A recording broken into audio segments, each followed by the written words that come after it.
It's the season finale for the Avon Tyres Caterham 7 Championship UK, and whilst the championship may well be provisionally wrapped up, it's going to be quite an exciting battle between our final competitors for the year. So, over to Chris for the final Caterham Assembly Area of 2021. Welcome back to the holding area for the final race of the Caterhams. It's the Avon Tyres Caterham 7 Championship. The open proceedings here at Cadwell Park, and they're going to close out the Caterham weekend. On pole this time, it's number 10, Henry Heaton. Henry, you've had a pretty successful weekend overall. Yeah, it's been going pretty well. Hopefully I can carry it on this third race and repeat past events in the previous races. So Stephen is at the back of the field. Do you think you're keeping half an eye behind, or is it just get out there and get on with it? Get out there, get on with it, and see if I can get away. Good man. Best of luck for the final race of the Caterham 7 Championship weekend.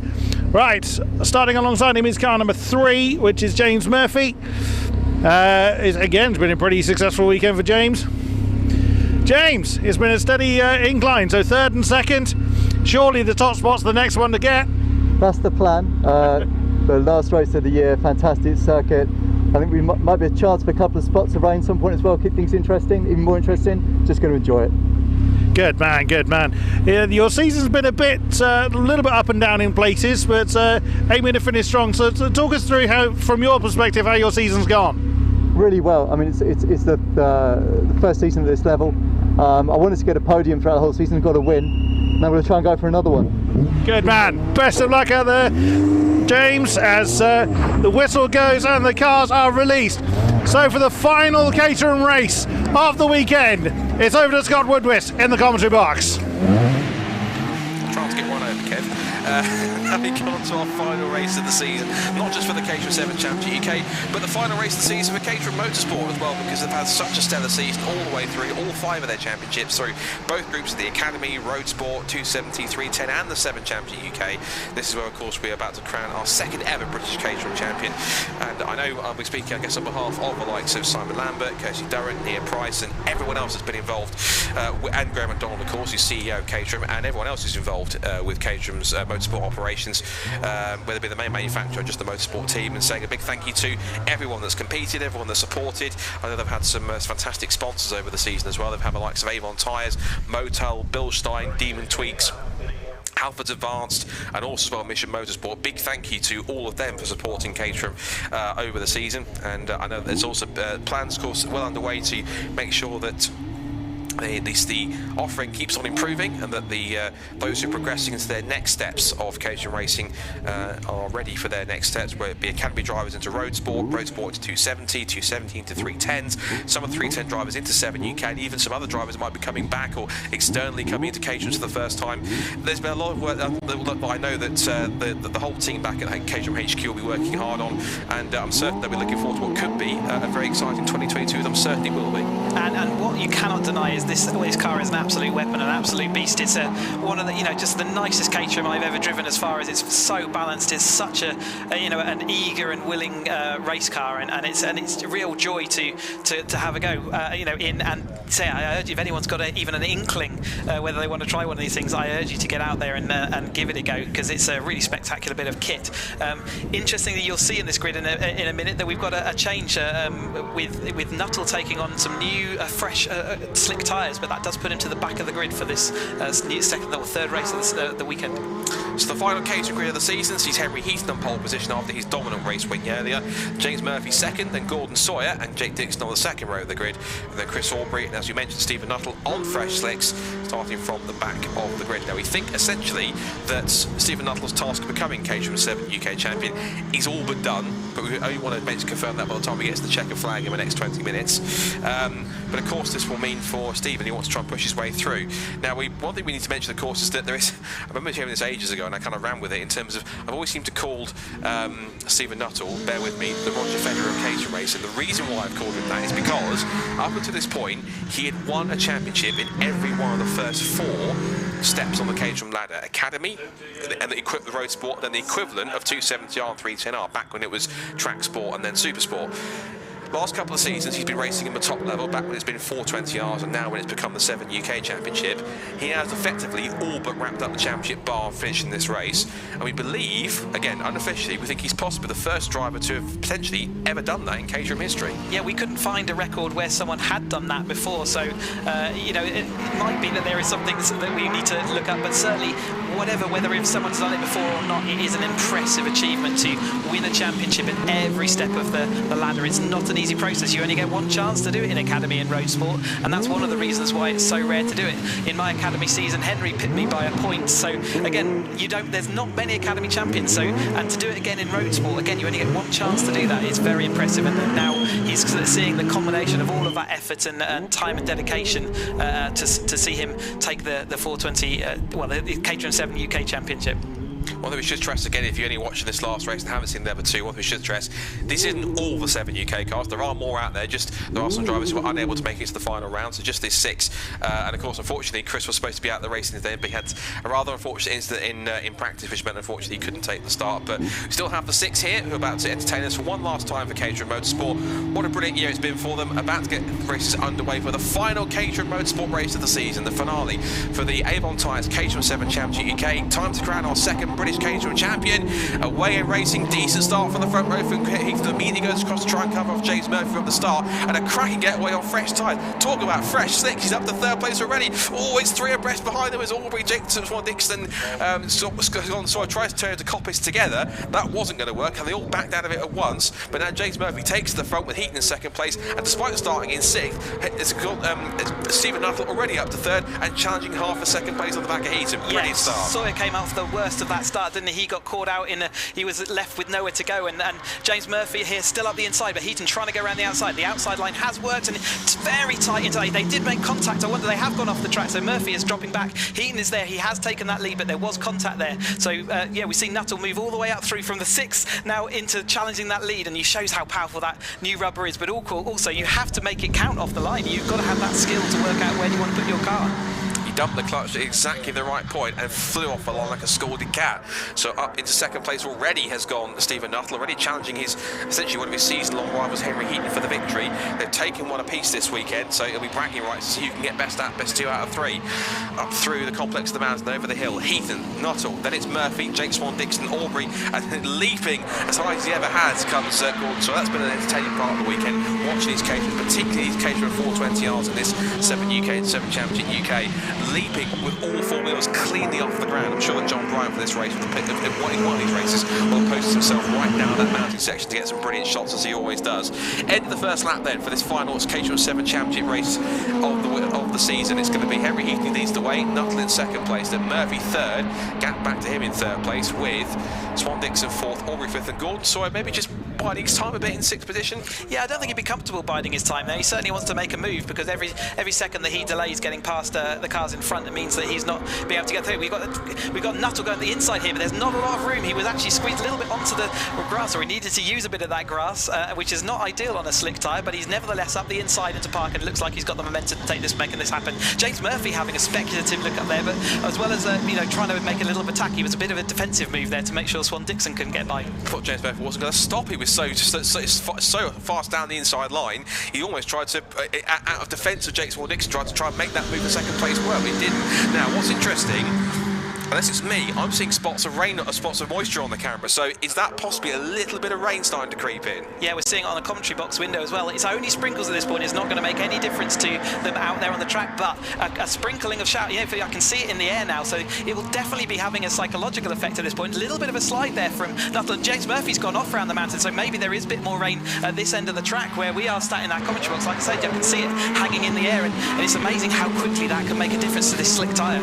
Now, what's interesting, you've got to be careful, of course, again, as you just pointed out there, these guys are on a full Avon slick tyre. They're not on the tyres they had last year, which is a ZZR, which is a semi-slick that might cope something in a little bit of intermediate conditions or with a little bit of drizzle out there. They're full slick, so whilst they might be warm, if it starts to get a bit of moisture, they will slip and slide out there, which is going to be very careful. Nuttall takes the lead, he's now side by side with Henry Heaton, gets it back in. Oh, side by side to Coppice corner, they almost touched wheels, and Henry does get through. There's contact, he makes banks with Jake Swan Dixon, who somehow carries on to get his foot in, goes goes round the outside, Nuttall gets him back again, and they're trying to keep the cars on the road whilst the rain's starting to come down even further. James Murphy tries to reply, but now look at this, the 5 cars that are still in this lead group are all together. Sawyer's on the back of Aubrey, whilst Jake Swan-Dixon attacks Nuttall, and Heaton tries to get away. They're all action down towards Park Corner.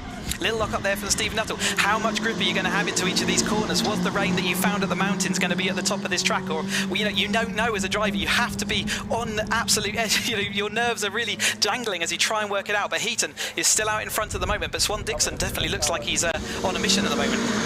Jake Swan-Dixon is putting himself into good position to get one of his best results of the season, dare I say. He's on the back of the essential, what we think is champion-elect Stephen Nuttall, who himself is trying to charge onto Henry Heaton. James Murphy hasn't taken very long to get back onto the grid. Again, we stress, this is not all the Caterham 7 UK cars, because some of them were unable to make the final rounds here, but these 6 that we do have are really pushing hard. Again, as James Murphy leaps over the mountain, as several cars have done over the weekend, but they're all together in one train here. It looks quite clearly none of this 6-pack here are willing to give any kind of an edge to anyone at any point. I think also was that James Murphy, he was getting past Gordon Sawyer. As he saw him go over the bump through the ball bends, get a little bit out of shape. So because of that, I think James Murphy took full advantage. And then because of that, James Murphy's back in 5th position and Sawyer's back down to 6th, really struggling out there. Definitely this end of the track has got the dampness. They're not sure what's going to happen. And again, the window of our commentary box is still getting sprinkled on. So it's still not stopped raining this end. And this is definitely the tricky end of the track. But yet,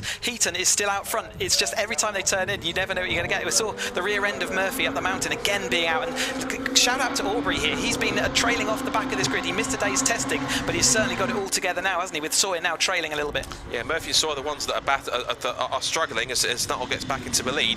Here comes Chris Aubrey round the outside of Jake Swan-Dixon. Go on, Chris Aubrey. He's going for it side by side with Jake, but Jake elbows him out wide and holds on, and Chris Aubrey, I thought he was going to drift out onto the grass, but he managed to catch get enough grip to catch it and gets back involved in 3rd place. And even so, Jake Swan-Dixon even trying to challenge Henry Heaton for 2nd here, so Nuttall in front now, and I think maybe he's a bit of I feel like he's been released now. He was trying to get past the last few laps that Heaton was defending, but I think now Nuttall's in front, unless Heaton can get him back in the slipstream and try and close back in again.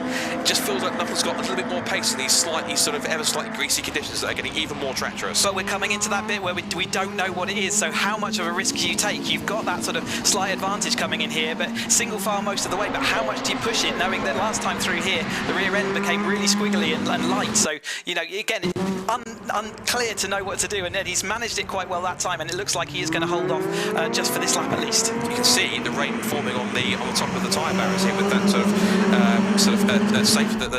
the tyre covers on the side. You can see the rain drops ever increasing on the top of that, so it is sprinkling, it's drizzling with rain, but it's not so much that it's going to affect them too much, of course. And hot slicks, if there's not enough moisture on there, I guess they will start to try and burn some of that moisture away on the circuit. So if they keep running, they should be okay, unless the rain gets more treacherous, because we had a situation at Alton Park where the race essentially started on slicks, then it poured down with rain. The race then got stopped, and because there was, I guess, some delays to try and get in the times there, but they couldn't restart it again because everyone else was on the wrong tyre, and particularly with 4 slicks. When it starts to get even heavier with rain, you can't survive out there when it starts to get even wetter out there if you've got 4 slicks, because they just give you zero grip. It's literally like driving on ice. Yeah, there's a definite cut-off point when the rain gets too heavy.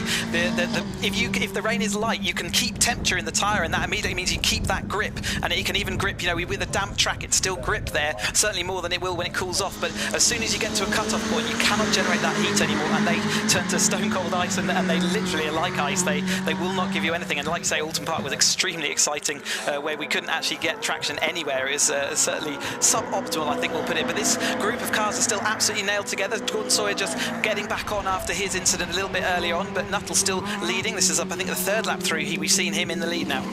The rain's starting to get a bit heavier now. I can see it out of the commentary box window, so it's more than drizzling. It's actually now proper light rain, so I think this could be a really interesting one. You can see it, look, because it's just in the darker parts on the camera, you can see the rain's coming down now, so this is really interesting now. And this is the thing, there isn't really time to do a proper tyre change, because if you do, that's your race essentially gone. What you're relying on is so to get even wetter, so you can take full advantage of having those wet tyres on. This is not simple Formula 1 pit stop of 2 seconds. You really have to take all 5 nuts off, all the nuts off the wheel, put it on, re-put the nuts back back on and then go, because it's not a short pit stop at all. It usually something probably like as much as a minute in the pit lane trying to change all the tyres. That's only probably maybe a couple of wheel guns, so that's going to be really tricky out there, particularly if it gets even more wetter and dangerous out there. And interesting, we can see tyre tracks now around this part of the track, which we weren't seeing on the previous laps. It was just rain up here at the mountain, but now we're seeing tyre tracks going around turn 1, so it's tricky everywhere. Unfortunately, it's the situation where if it gets too heavy, they will have to red flag it, because it just becomes too unsafe to race on slick tyres. But Nuttall at the moment keeping those temperatures, but again, how late do you brake? And we've seen there Murphy looking like he's wants back at Chris Aubrey, and Chris Aubrey managing this situation extremely well at the moment, certainly right in that pack and battling. Henry Heaton we've seen sometimes struggle in these tricky intermediate conditions, but at the moment he is absolutely nailed on as well in that second place. Well, I've noticed Stephen Nuttall, even though he's leading, you can see his car a couple of times wiggling around trying to get traction in the rear end of that car, just holding on, but he's doing it in a way in which he's not losing too much time, if any, so he's managed to cope with these conditions, and it all depends on how you do so. But the fact it keeps on raining, you've seen some wheel tracks down there, literally, as the leader, well, the downside of it is, you're the pioneer, so every time you go into a section of track and that by that, as it's starting to rain, your conditions are changing, you don't know what grip you've got until you get there, so you're essentially giving a beacon for everyone else. If you're sliding, if they expect that the grip is low, if you're fine, there is enough grip to hold on without too much of an error. So Stephen Nuttall, whilst he's leading, he's also in an unenviable position. He's the first one getting to those conditions on every single corner, on every single lap as it changes, so therefore he does, and therefore at the same time kind of in a weird way doesn't want to be leading, because effectively he wants to watch what everyone else is doing to judge where the grip is or isn't. And he cannot afford not to push. He has to push every lap, otherwise he'll lose the temperature in his tyres. The rain is still the same level. It's not heavy rain, but it is just consistent. It's not going away. It's absolutely steady. And look again, they're all having to press the brakes, whereas that's normally a flat out corner. And again, how much grip have you got? You can see those tyre tracks going around there. If it stops raining, it will dry out very, very quickly. But at the moment, this is such a tricky situation for them all to manage. And like you say, being out front is not always a good place to be. Heaton there is slipping into the clutches of Jake Swan-Dixon. Swan-Dixon in these intermediate conditions has been really good in the past, and we saw him at Alton Park making up loads of places. I was about to say tentatively that the rain's easing up, but even though it is still looking steady, I think it's getting... It's still steady, but it's looking lighter in terms of its severity. So there's still a very steady light drizzle coming down, but it's not like a heavy downpour at the moment, at least. There is some cloud cover coming in, but it's not to the point where it's getting treacherous at all. But it is also getting to the point where a driver never wants it to be, which is that kind of greasy kind of intermediate cutoff point. Because as racing drivers, you either want it, as you know, fully wet or fully dry, because you know what the conditions are like and you know what setup to go with. When it's in between, it's a nightmare. As James Murphy tries to find the grip on the outside line, that's another factor. If it becomes more and more wet, drivers will come off the racing line, because if you're on the racing line, that's what all the rubber is. You apply obviously water to rub it, becomes very slippery, so drivers will come off the typical racing line to find the grippier parts of the circuit. It looks unconventional, but it's the faster way around in wet conditions. Yeah, even on a slick tyre, that still holds true. Wherever the grip is you want to be, they're all managing this situation. Like I say, it's so tricky and virtually impossible place to be in. But yeah, you're right, the rain doesn't look like it's getting any heavier, but it's the cumulative effect of it. It's getting wetter and wetter each lap. But at least because it's steady, it's not we're not seeing a massive downpour in one corner, which will literally see them spinning off the road. If they come across a corner which has a massive downpour in it, that will be game over, because the grip will just go. But at the moment, they're just about keeping that temperature in, and Stephen Nuttall there just pulling that little tiny gap over the second place.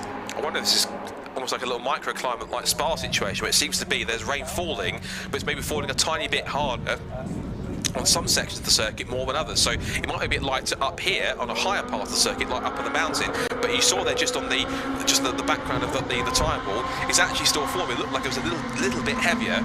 It's again still steady, lighter rain, but it's actually forming a little bit more in that sense. So again, the conditions are probably much different on one part of the circuit. It's probably down here, it's probably much drier on one part of the circuit, but even damper on another part. And so trying to judge the overall grip levels that you've got is absolutely near impossible. So this is getting very tricky indeed. Still 7 3/4 minutes to go in this final Caterham 7 Championship UK race of the season.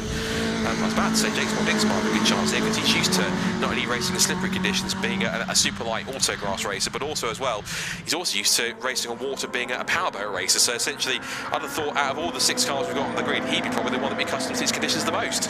I'm not sure you're going to have a propeller on the back of these Caterhams though, so maybe not just yet. But again, Nuttall doing a great job there. But Heaton again not disappearing anywhere, and it's absolute to and fro here, backwards and forwards. And where we saw maybe the heavier rain up here a little while ago, it does look like it's really quite eased off. But maybe that's all moved towards that sort of lower part of the track, and maybe towards towards turn 1 where we saw it sort of raining a little bit later. But at the moment, Nuttall doing what he needs to do. Heaton there in second place, always being the shadow, but Jake Swan-Dixon certainly looks like he wants that place from him. And Aubrey, great news. He's absolutely stuck with the lead pack this time and is showing he was getting stuck in, nearly overtaking Swan-Dixon last lap. Yeah, I think if the drizzle has come through, it looks like it's practically stopped now. Actually, I was looking at my beacon of the darker background of the barrier, and I couldn't see any rain. So I think possibly if there was a shower, I think it's just about past. He says tentatively. So if it is now basically drying out in terms of the rain, as you say, they should start to get dry much quicker. As Chris Aubrey, oh, that was that Chris. Yeah, I can understand James' frustration. Chris got a shaky exit on from Park Corner, and to be fair, that was a bit naughty of him to move across like he did to Benford James. He forced him onto the grass that way. So wouldn't surprise if he gets a call from the clerk of the course on that one, because I have to say for Chris, wasn't quite a defensive effort. It was defensive effort, but maybe not the way he should have done it. Well, James certainly made his displeasure clear in that situation, and like you say, it's not a nice place to be, wet grass in a Caterham.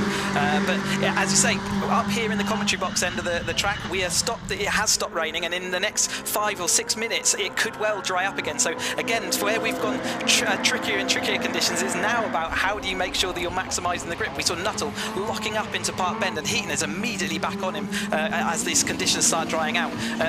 This race, it's only 6 cars big, but they have absolutely doggedly stuck together, haven't they? Yeah, it's brilliant to see. And again, we'll stress once more, this is not all the cars. Not everyone can make this final championship round, but there will be absolutely more of them next year, particularly with some other drivers moving up the 310s and other drivers returning from previous years before. So with plenty more of these cars on the grid next year in the Caterham 7 UK Championship. It looks like, in terms of the lines being taken through the last corner, Gordon saw it taking the wide line. He doesn't feel comfortable being on the racing line, but there might be a little bit greasy on there. In terms of lap time, look how competitive it is. Everyone in the 134. That's how close and competitive it is. Again, forget it's 6 cars. It's a close competitive race. It's exactly what we want to see at the end of this effectively quite long Caterham 7 Championship UK season.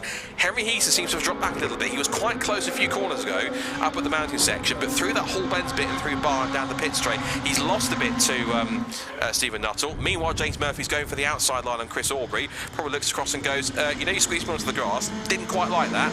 And there he goes round the outside. Chris Aubrey tries to hold on to it, and again he forces Bromley to go the long way around, but he holds firm round the outside and gets the ultimate payback by passing around the outside and says, right, try that one for size, Chris. Great move by Murphy there around the outside. We saw he was strong earlier in that corner, and again he had the confidence there to lean on that tyre around the outside, and he did have the momentum and therefore could take his racing line legitimately there. Nuttall, again, that gap that was there has disappeared. Jake Swan-Dixon, Heaton had to defend from Swan-Dixon going into turn 1 that last time, which is why we saw that little gap develop in these conditions earlier. So we said it was 34s that the whole team were doing, or the whole squad were doing last time out. It looks, I reckon, the ultimate lap time sort of in the 29, so I wonder how close we're going to get to that by the end of it. This 4 minutes is done. Yeah, 4 minutes to go. Current fastest lap of the race is held by Swan-Dixon. 132.286.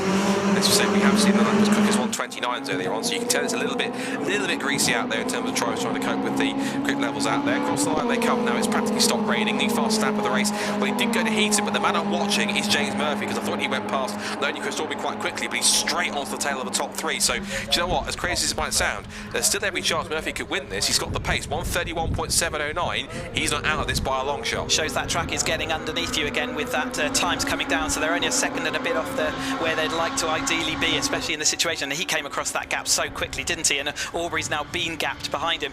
Murphy, the next person up is Swan-Dixon, but he hasn't been slouching this race at all, and he's in that podium position that he desperately wants. And he's right on the tail of Jake Swan-Dixon now, so Swan-Dixon's going to try and hold off as best he can. He's put in a brilliant effort to hold on to third place for as long as he has, and again, I'm sure he would have loved to try and pick himself up podium if possible, the race win if possible at some point. But he's one of those drivers now. He's had a couple of seasons in Caterhams now, and I think he's at that point where he's ready for his first win now. I think particularly his last couple of meetings where he has shown quite a lot of strength and been in and around the top 4 and top 5 places quite a lot. So I think he's getting to the point where his first win is on its way, sooner maybe rather than later, but maybe not this year.